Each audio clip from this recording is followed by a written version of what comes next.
Assalamualaikum warahmatullahi wabarakatuh. Bismillahirrahmanirrahim. Alhamdulillahi rabbil alamin. Wassalatu wassalamu ala asyrafil anbiya'i wal mursalin wa ala alihi wa sahbihi ajma'in. Alhamdulillah nahmaduhu wa nasta'inuhu wa nastaghfiruh wa na'udzu billahi min syururi anfusina wa min sayyiati a'malina. من يهده الله فلا مضل له ومن يضلل فلا هادي له أشهد أن لا إله إلا الله وأشهد أن محمد رسول الله أما بعد. Jadi Alhamdulillah senantiasa kita merafakkan setinggi-tinggi kesyukuran kita pada Allah Subhanahu Wa Taala atas limpahan kurniaan, rahmat serta kasih sayangnya yang telah diberikan kepada kita, dapat sama-sama kita nikmati, dapat sama-sama kita kecapi sehingga saat ini.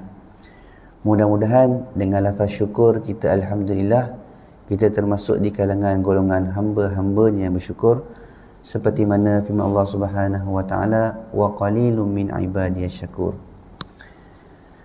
Baik, jadi insya-Allah pada pagi ini, pada subuh ini, saya akan berkongsikan sebuah hadis daripada hadis 40 berkaitan tentang ketaatan ataupun ikutan kita di atas perintah Rasulullah sallallahu alaihi wasallam, dan juga kita wajib meninggalkan larangan dan suruhan Nabi sallallahu alaihi wasallam. Jadi alhamdulillah kita berada pada bulan Rabiul Awal ataupun disebut sebagai Rabiul Anwar, iaitu bulan yang bercahaya di atas kelahiran baginda Nabi Muhammad sallallahu alaihi wasallam.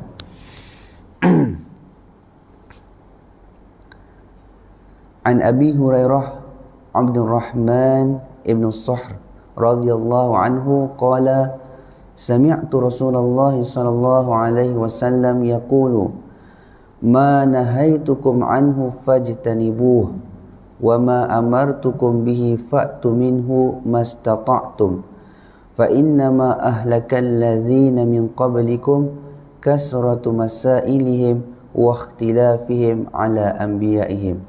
Rawahul Bukhari wa Muslim. Yang bermaksud dari Abu Hurairah radhiyallahu anhu, Abdurrahman bin Sakhr, katanya, aku dengar Rasulullah sallallahu alaihi wasallam bersabda, apa yang aku tegahkan kamu daripadanya, maka hendaklah kamu menjauhinya, dan apa yang aku perintahkan kamu dengannya, maka hendaklah kamu kerjakan daripadanya, barang kamu yang kuasa, yakni semampunya. Sesungguhnya telah binasa orang-orang yang sebelum kamu oleh kerana banyak segala pertanyaan mereka dan perselisihan mereka terhadap nabi-nabi mereka. Diriwayatkan oleh Bukhari dan Muslim. Jadi bila kita sebut diriwayatkan oleh Bukhari dan Muslim, ia merujuk kepada hadis yang sahih. Jadi Bukhari dan Muslim merupakan rujukan umat Islam yang kedua selepas Al-Quran yang Karim.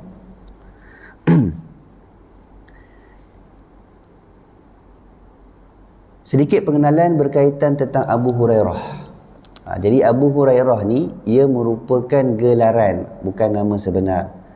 Jadi orang Arab ni, biasa kalau kita lihat, kalau kita baca buku sirah, kalau kita lihat keadaan di zaman orang Arab sehingga kini, mereka suka ataupun lebih senang digelar dengan nama kunyahnya, nama gelarannya. Contoh Abu Jahal, Abu Lahab, Abu Hurairah. Itu semua adalah nama gelaran, bukan nama sebenarnya. Jadi Abu Hurairah siapakah nama sebenarnya? Jadi disebutkan di sini nama sebenarnya Abdurrahman bin Sakhr. Adapun nama beliau sebelum beliau memeluk Islam adalah Abdus Syam. Apa maksud Abdus Syam? Iaitu hamba kepada matahari ataupun hamba matahari. Jadi nama itu agak kurang elok. Jadi baginda Nabi sallallahu alaihi wasallam setelah masuk Islam telah tukar namanya kepada Abdurrahman. Jadi daripada mana dia dapat namanya Abu Hurairah ni? Hurairah ni ataupun sebut Hurrah adalah seekor kucing ataupun Allahumma salli ala sayyidina Muhammad, Abu Hurairah ini beliau memelihara kucing, seekor kucing betina yang masih kecil, dan selalu berbuat main dengan kucing ni. Dan beliau juga selalu meletakkan anak kucing tu di bawah lengan jubah dia. Jadi cakap, muat ke ustaz anak kucing ni dengan jubah? Jadi kalau kita lihat sebahagian jubah orang Arab ni ada yang lengannya besar. Jadi dia masukkan anak kucing tu di bawah lengan jubah dia. Jadi tak kala Nabi SAW melihat Abu Hurairah membawa kucingnya, maka disitulah Nabi menggelar dengan memanggilnya Abu Hurairah. Jadi Abu Hurairah ni merupakan salah seorang daripada Ahli Suffah. Ahli Suffah ni apa? Ahli Suffah ni pada zaman Nabi SAW, mereka ni tidak mempunyai tempat tinggal. Mereka ni duduk di kawasan Masjid Nabawi. Dalam istilah lain, istilah katanya, kalau bahasa sekarang lah, mungkin kita boleh gelarkan dengan gelandangan lah. So dia tak ada perumahan tetap. Malah mereka ini sumber makanan ataupun sumber pendapatan mereka daripada sedekah orang ramai. Kalau ada hari itu orang sedekahkan makanan, maka mereka akan berkongsi. Jadi menurut riwayat Ahli Suffah ni di zaman Nabi terdapat lebih kurang 70 orang. Walau bagaimanapun, pada satu ketika itu Abu Hurairah pernah bertugas dan dilantik sebagai ketua kota Madinah selama 3 kali. Dalam arti kata lain, Abu Hurairah pernah menjawat jawatan tinggi dan juga menjadi orang kaya. Di satu ketika beliau terkenang zaman beliau dengan zaman Nabi SAW.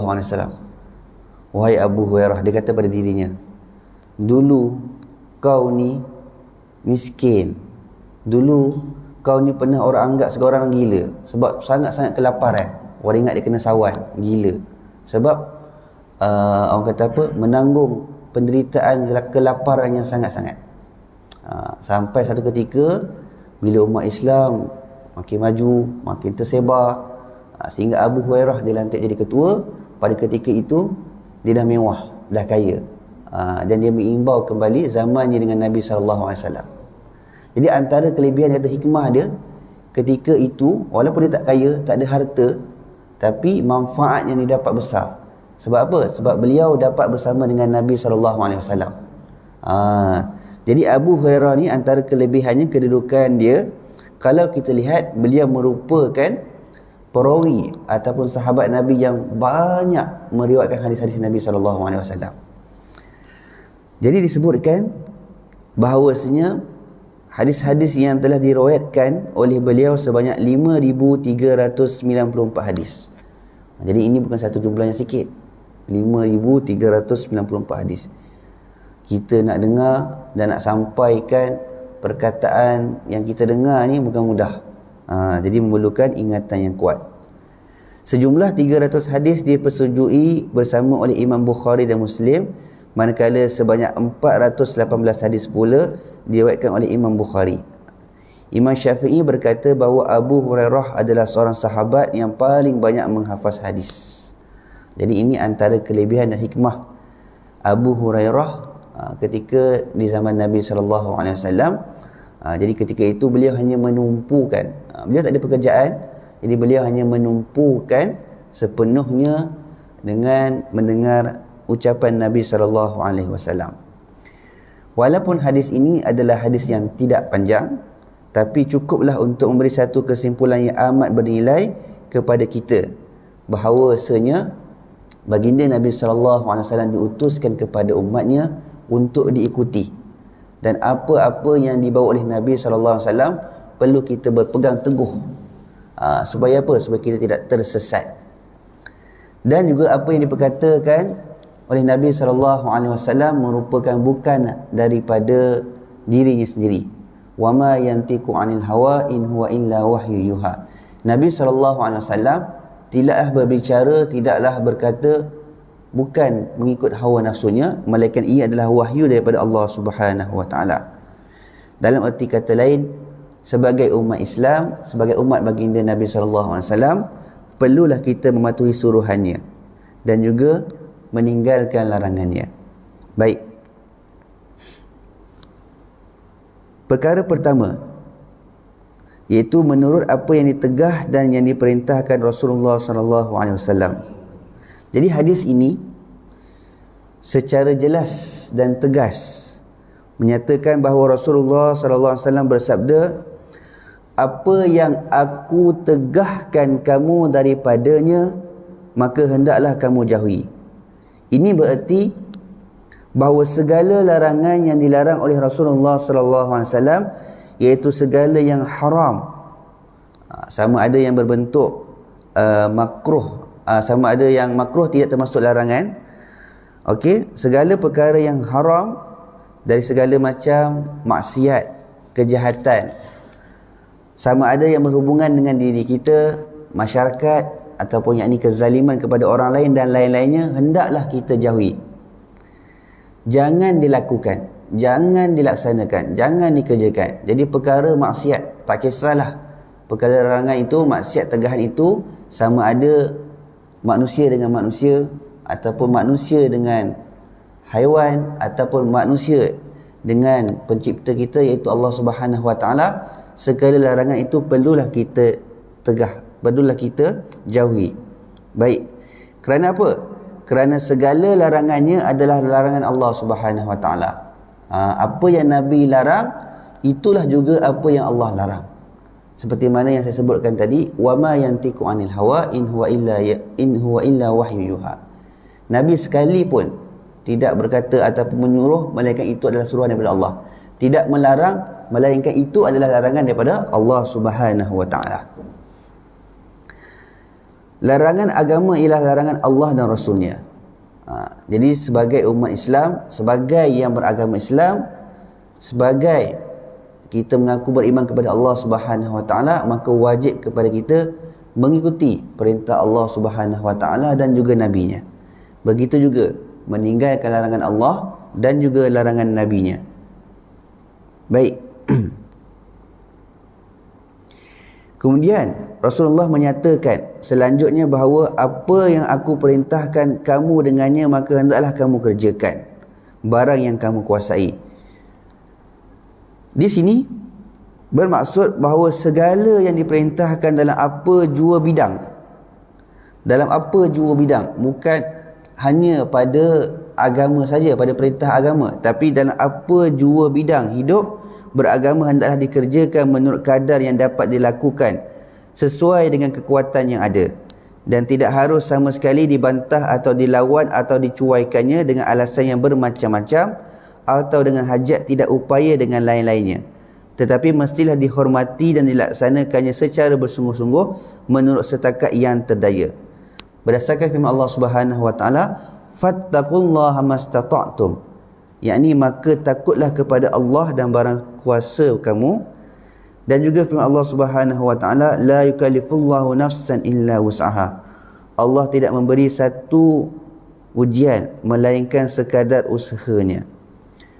Jadi apa yang perlu kita lakukan, iaitu kita tingkatkan ketakwaan kita kepada Allah Subhanahu Wa Taala untuk melaksanakan segala perintah Allah Subhanahu Wa Taala dan Rasulnya, segala meninggalkan segala larangannya serta larangan Nabi-Nya.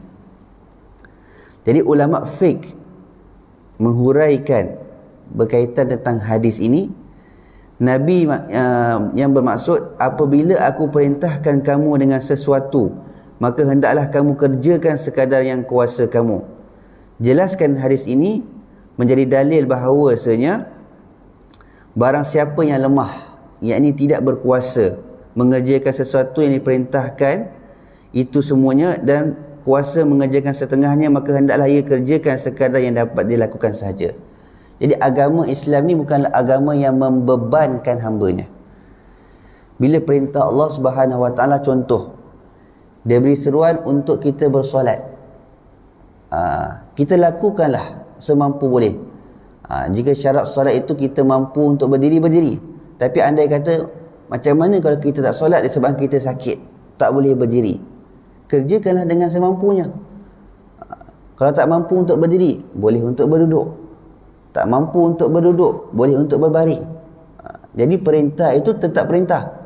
Tak boleh ada alasan, oh saya sakit lah hari ni, saya tak nak solat.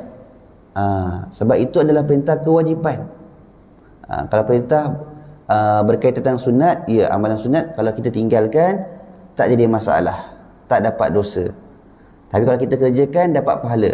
Adapun kalau perintah itu adalah perintah wajib, maka nak tak nak kita perlu mengerjakannya semampu kita. Itu salah satu sebagai contoh.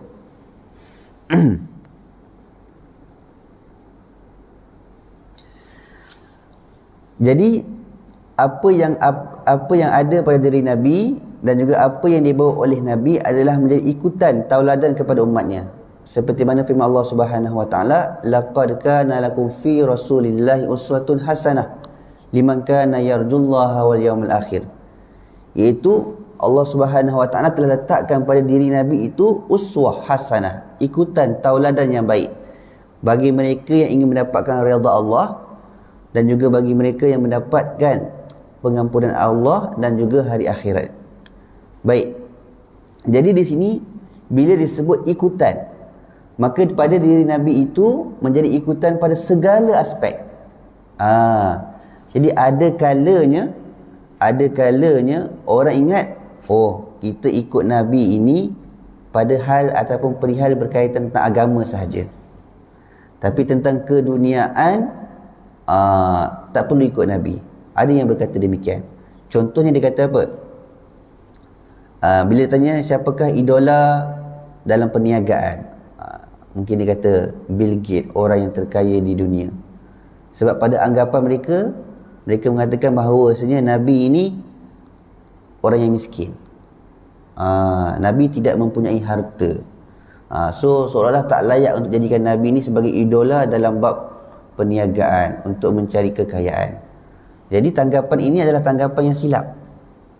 Kalau kita baca sirah, kalau kita rujuk kepada sirah Nabi SAW, Nabi bukan orang miskin.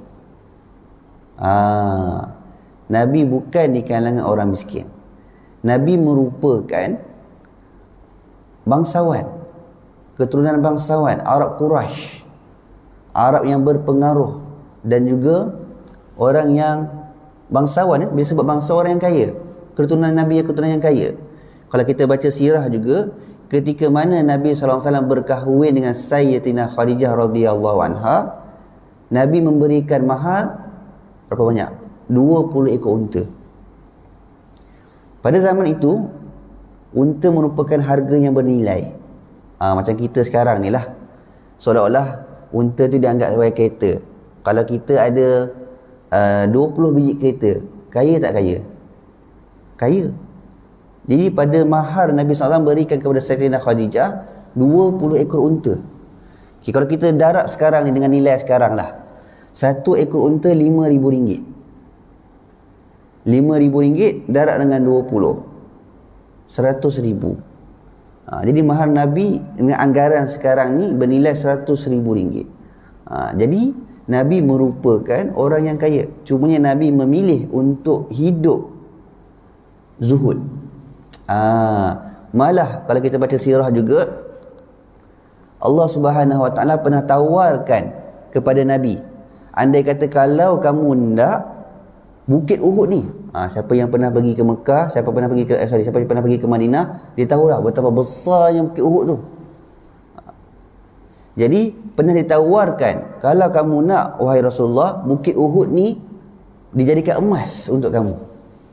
Tapi Nabi tolak. Jadi Nabi bukanlah orang yang miskin. Sebab apa? Nabi merupakan pemimpin di Madinah ketika itu, dan banyak orang bagi hadiah kepada Nabi. Tapi apa yang Nabi lakukan? Bila nampak hadiah banyak di rumahnya, berlonggok hadiah, harta-harta di rumahnya, Nabi tak nak masuk. Nabi suruh, wahai Bilal, kamu agih-agihkanlah harta ni. Selagi mana harta ni tak diagihkan, aku tak nak balik rumah.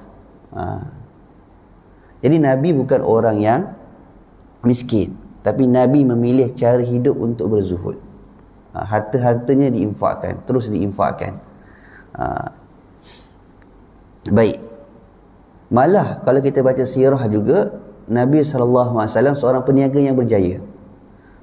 Dengan tauladan, dengan akhlaknya yang jujur, disebut sebagai Al-Amin, orang yang amanah, membawa dagangan Sayyidatina Khadijah radhiyallahu anha untuk berniaga ke Syam.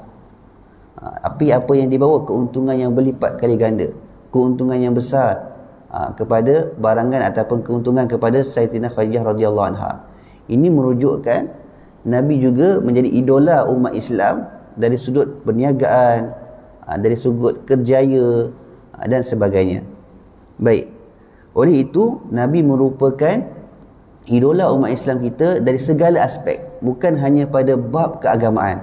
Kadang-kadang kita kata, okey, Nabi ini idola dalam bab keagamaan, dalam bab-bab ini. Tapi tidak. Kalau kita lihat pula dari segi kepimpinan, Nabi SAW menurut sejarah ditulis oleh Michael H. Ard kan pada tahun 1978 dalam buku dia, iaitu 100 orang yang berpengaruh sepanjang zaman. Ini yang tulis buku ni bukan orang Islam, mustasyrikin. Dia kaji, dia lihat dan mengatakan orang pertama dalam carta 100 orang yang berpengaruh sepanjang zaman, nombor satu siapa? Baginda Nabi SAW. Sebab bila dia kaji, dia baca sirah, dia kata Nabi SAW ini memang terbaik dari segala aspek lah. Kepimpinannya dan kekeluargaan dia, perniagaannya dan sebagainya. Dari segi kepimpinan, kita lihat Nabi pada ketika itu yang telah menjadi kita kata istilahnya pemerintah di Madinah Al-Munawwarah. Kalau kita kata sekarang presiden lah, iaitu ketua negara di Madinah Al-Munawwarah. Dan Islam mula menyebar luas di bawah pimpinan Nabi SAW. Bagaimana Nabi dapat menyatu padukan negara yang asalnya berpecah belah, kaum Aus dan juga Khazraj bergaduh sesama sendiri, padahal satu, orang kata apa, satu negara tapi bergaduh, sehinggalah Nabi SAW datang ke Madinah dan menyatu padukan mereka. Malah bagaimana kita lihat pergaulan Nabi SAW bersama dengan rakyatnya. Nabi tidak mengasing-asingkan, oh kamu golongan rendah, golongan bawahan, aku tak nak bergaul dengan kamu. Tapi apa kita lihat, Nabi boleh duduk sekali dengan golongan hamba, boleh beramah mesra, malah boleh bergurau senda dengan golongan hamba. Malah dalam satu riwayat hadis, ada hamba datang kepada Nabi SAW, tarik tangan Nabi, ya Rasulullah, aku perlukan kamu untuk satu hajat. Nabi ikut. Kalau dalam keadaan kita sekarang, kau hamba, maaf, kita tidak setaraf. Tapi tidak. Pada zaman tersebut, kita lihat apa yang Nabi SAW lakukan. Nabi tidak membeza-bezakan rakyat dia. Maksudnya, golongan bangsawan ke, golongan hartawan ke, Nabi boleh bergaul. Malah, golongan bawahan ke, golongan hamba pun Nabi boleh bergaul. Dan malah Nabi menuruti hajat mereka. Ini kita lihat sifat yang adil, seorang pemimpin yang adil. Dan juga sifat orang kata apa, baru kita kata berjiwa rakyat. Nabi SAW turun padang, turut sama bersama dengan rakyat dalam segala aspek. Contoh dalam pembinaan ketika hendak membina Khandaq, Nabi turut sama dalam keadaan berlapar, menggali parit. Tidak menyuruh, okey kamu buat kerja ni, kamu buat ni, kamu buat ni. Tapi tidak, Nabi turun sekali padang, Nabi tunjuk tauladan. Nabi ikut sekali bersama dengan sahabat membina parit tersebut. Dalam arti kata lain, Nabi bukan hanya sekadar pemimpin yang mengarah saja, tidak. Tapi ketika dalam peperangan juga, Nabi turut berperang bersama dengan para sahabat radhiyallahu anhum. Jadi ini kita lihat kepimpinan tauladan Nabi itu relevan sepanjang zaman, bukan hanya pada zaman tersebut. Walaupun Nabi telah meninggalkan kita 1400 tahun lamanya, tetapi keteladanan Nabi SAW itu perlu kita ikuti sepanjang zaman. Malah ini yang dikaji, ini yang ditulis oleh mustasyrikin. Dia lihat, padahal dia tak Islam pun, tapi dia mengkagumi kehebatan, kewibawaan baginda Nabi SAW dari segala sudut, kepimpinannya, akhlaknya dan sebagainya. Baik. Yang keduanya, poin penting yang disebutkan dalam hadis ini, iaitu berkaitan tentang kebinasaan oleh banyak pertanyaan dan perselisihan terhadap Nabi-Nabi. Jadi kaum-kaum yang terdahulu ni, bila suatu perintah telah dikeluarkan kepada nabinya. Kemudian nabi mereka telah memerintahkan umatnya, wahai kaumku, Allah SWT telah perintahkan kepadaku sekian-sekian. Mereka ni bukan dengan senang nak ikut. Dia tanya lagi. Seolah sebab apa mereka bertanya? Mereka nak elakkan daripada melakukan perkara tersebut. Dengan banyaknya bertanya ini menyebabkan kebinasaan mereka. Macam kita ni, iaitu golongan para sahabat, mereka terdiri daripada golongan sami'na wa ta'na. Bila diperintahkan, kami dengar dan kami taat. Kita nak jadi seperti golongan ini. Sami'na wa ta'na. Kami dengar dan kami taat. Bukan golongan yang sami'na wa asaina. Kami dengar, kami taat. Ini golongan-golongan umat-umat Nabi yang terdahulu. Okey. Kita lihat. Pada hadis ini Rasulullah menerangkan sebab kebinasaan orang-orang yang terdahulu, iaitu sesungguhnya telah binasa orang-orang yang sebelum kamu, yakni orang-orang yang terdahulu daripada kamu, iaitu umat-umat Nabi yang terdahulu, kerana banyaknya pertanyaan mereka, perselisihan mereka terhadap nabi-nabi mereka. Bukanlah kita kata orang yang banyak tanya ni tak bagus, tak. Tapi bertanya bertempat. Bukan bertanya untuk mengolok-olokkan, mengejeknya ataupun orang kata menghiraukan, tidak. Bertanya ni bagus, tapi bertanya pada tempatnya. Okey. Jadi difahamkan daripada keterangan ini bahawa mereka yang telah binasa dan rosak bukan kerana kurang kekuatan mereka, tetapi kerana banyak sangat pertanyaan yang sengaja mereka ada-adakan. Okey. Atau banyak pula masalah yang mereka reka-reka sebagai tanda bantahan. Jadi mereka bertanya, mereka reka-reka, mereka berhujah. Sebab apa? Sebab mereka tak nak taat pada perintah itu. Mereka tak nak ikut Nabi mereka. Mereka tidak sedar bahawa kerana banyaknya pertanyaan mereka, banyak pula lah jawapan kepada mereka pada hakikatnya bukan menyenangkan, tetapi menambah lagi kesusahan mereka. Contohnya, okey, ini dirakamkan dalam firman Allah Subhanahu Wa Taala pada surah Al-Baqarah. Kenapa dinamakan surah ini surah Al-Baqarah? Berdasarkan daripada peristiwa ini, iaitu peristiwa di mana berdasarkan firman Allah Subhanahu Wa Taala,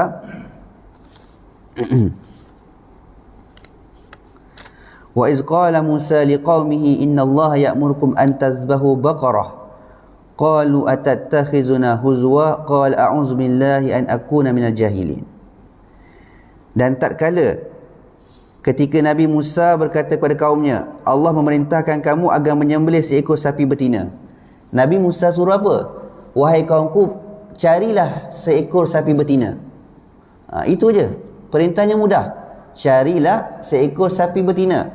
Tetapi kaum dia tak nak ikut, nak ingkar. Dia kata apa? Mohonlah kepada kami, ataupun mereka bertanya kepada Musa, sapi betina yang macam mana? Jadi banyak bertanya. Kemudian dia tanya, macam mana bentuk dia? Macam mana warna dia? Sehingga akhirnya apa? Sehingga akhirnya, kalau bahasa mudah dia, kalau dia taat kepada Nabi, carilah sapi betina. Just bawakan sapi betina apa-apa jenis pun. Tapi bila mereka macam ejek-ejek, yang macam mana ya ke? Besar macam mana? Warna apa?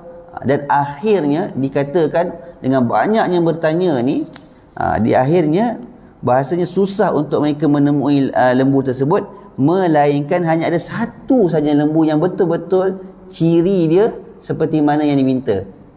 Dan malahan pula harga lembu tu paling mahal. Dalam bahasa mudahnya, perintah Nabi ketika itu, perintah Nabi Musa, carilah seekor lembu betina. Itu saja pada asalnya. Jadi tak jadi masalah. Dia datang bawa mana-mana lembu sapi betina, selesai masalah. Tapi tidak. Apa yang berlaku? Kaumnya tanya, lembu betina yang macam mana? Besar macam mana? Warnanya apa? Macam-macam lah sifat-sifat yang diminta.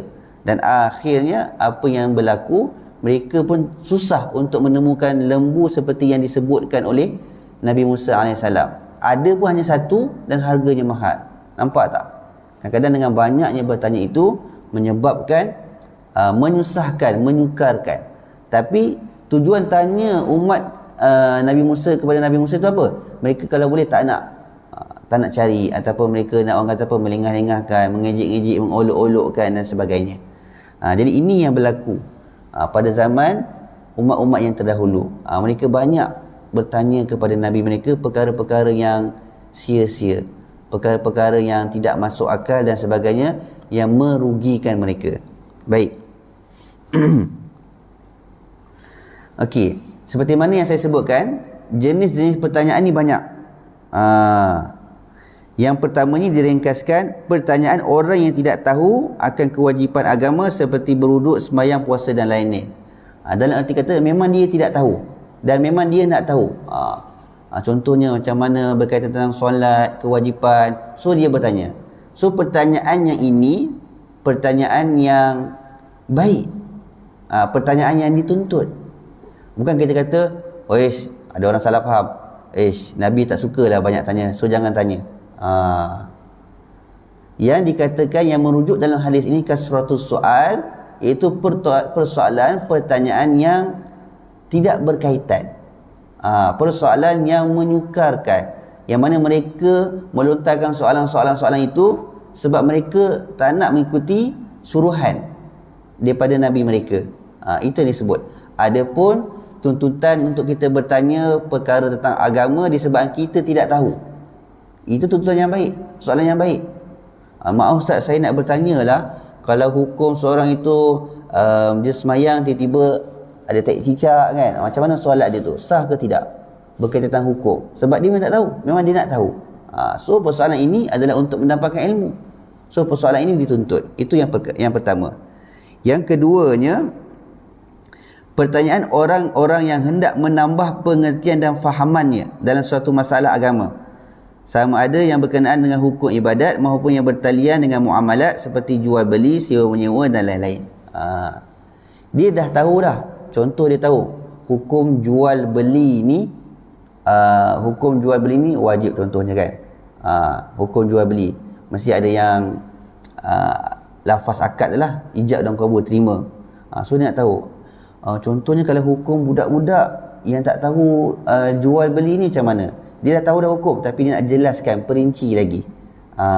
Pun soalan yang kedua ni ataupun jenis yang kedua ini adalah termasuk dalam yang baik. Yang ketiga ni, pertanyaan orang dalam perkara yang tidak difardukan oleh Allah. Inilah yang dimasukkan dalam hadis ini. Maksudnya persoalannya persoalan yang bukan persoalan yang untuk mengetahui tentang ilmu, tapi persoalan ni macam meremeh-remehkan seseorang.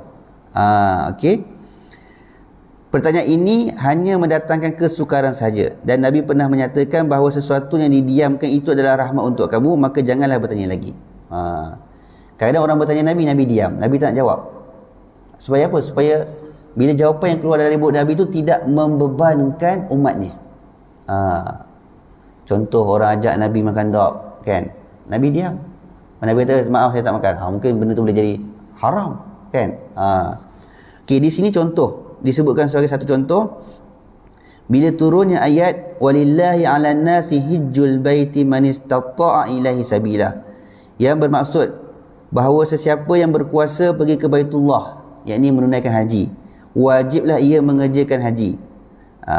Maka itu ada orang yang bertanya, adakah haji ini perlu pergi setiap tahun? Nabi diam.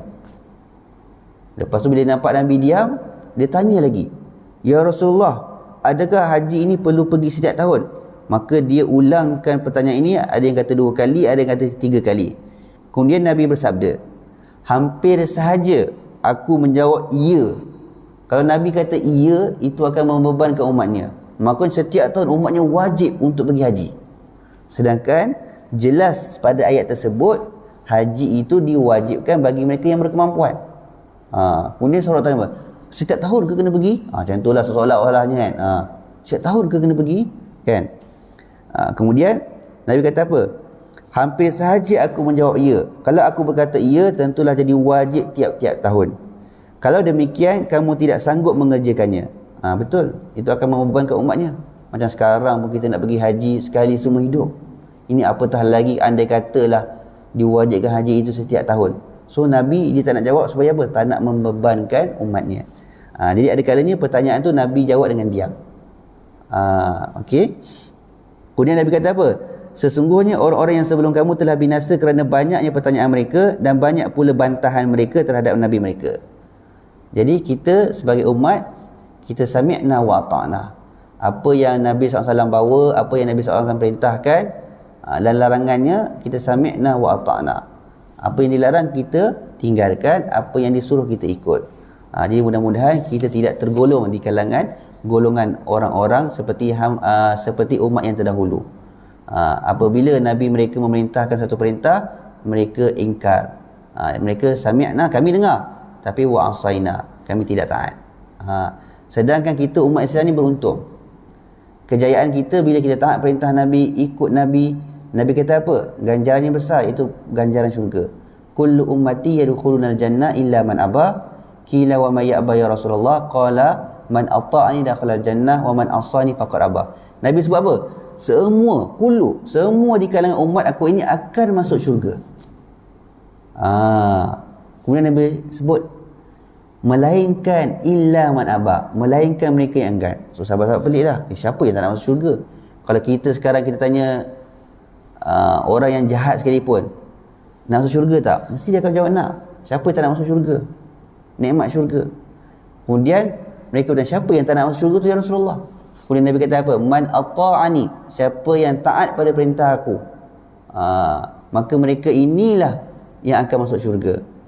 Kemudian Nabi kata, man asani faqad aba, siapa yang mengingkari aku, tak ikut perintah aku, tak ikut ajaran aku, mereka inilah golongan yang enggan. Jadi mereka ni golongan yang tak nak masuk syurga. Jadi di sini secara jelas bahawasanya kita perlu mentaati segala perintah Allah Subhanahu Wa Taala, dan juga bukan hanya perintah Allah, perintah yang dibuat oleh Nabi sallallahu alaihi wasallam, dan juga meninggalkan larangan Allah serta larangan yang dilarang oleh baginda Nabi sallallahu alaihi wasallam. Jadi sebagai akhir kata, mudah-mudahan apa yang kita dengar daripada hadis ini, walaupun hadis ini ringkas, tapi membawa banyak pengertian dan juga banyak tauladan. Janganlah kita menjadi seperti umat-umat yang terdahulu yang dibinasakan disebab pertanyaan yang bukan-bukan, pertanyaan yang tidak masuk akal. Macam sekarang ni pun kita lihat banyak pertanyaan-pertanyaan yang tidak membawa kepada ilmu, tapi persoalan itu, pertanyaan itu seolah-olah untuk meremeh-remehkan seseorang, untuk melekeh-lekehkan seseorang. Jadi jauhi jenis persoalan sedemikian. Ada 3 jenis persoalan tadi yang saya sebutkan. Jenis persoalan yang pertama dituntut, iaitu untuk mencari ilmu. Jenis soalan yang kedua pun dituntut untuk memberi kefahaman dalam penelitian tentang ilmu tersebut. Yang ketiga ini kita jauhkan. Baik, jadi insya-Allah saya rasa sekadar itu dulu. Mudah-mudahan sebuah hadis yang dikongsikan dapatlah kita amalkan dan juga kita sampaikan kepada mereka yang tidak dapat majlis ini. Mudah-mudahan insya-Allah kita tergolong di kalangan golongan hamba-Nya ataupun umat baginda Nabi sallallahu alaihi wasallam yang mendapat syafaat Nabi di atas sebab cinta kita kepada Nabi, ikutan kita kepada Nabi sallallahu alaihi wasallam, insya-Allah. Jadi kita akhir majlis kita dengan tasbih kafarah dan suratul Asr. Subhanakallahumma wa bihamdika asyhadu an la ilaha illa anta astaghfiruka wa atubu ilaik. Bismillahirrahmanirrahim. Wal 'ashr innal insana lafi khusr illa alladzina amanu wa 'amilus shalihat wa tawasaw bil haqqi wa tawasaw bis sabr. Assalamualaikum warahmatullahi wabarakatuh.